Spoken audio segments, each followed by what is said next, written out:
Hi guys, welcome back to my channel. Today I'm going to show you how you can use Microsoft Swift keyboard on Android.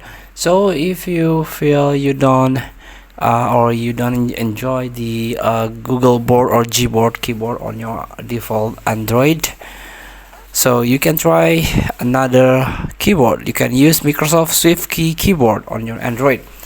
So by default on my Android already have a Microsoft Swiftkey, but if you don't have, you can try to install from Play Store Swiftkey or Microsoft Swiftkey AI keyboard. You can try to install, or if you already have, you can try to update Microsoft Swiftkey AI keyboard.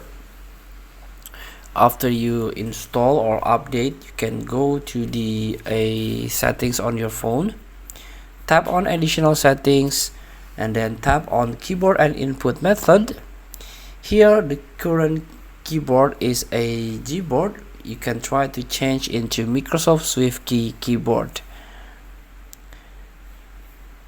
Then you can try to set Microsoft Swiftkey keyboard. Maybe you want to change the languages, themes, typing, emoji, input, and so on.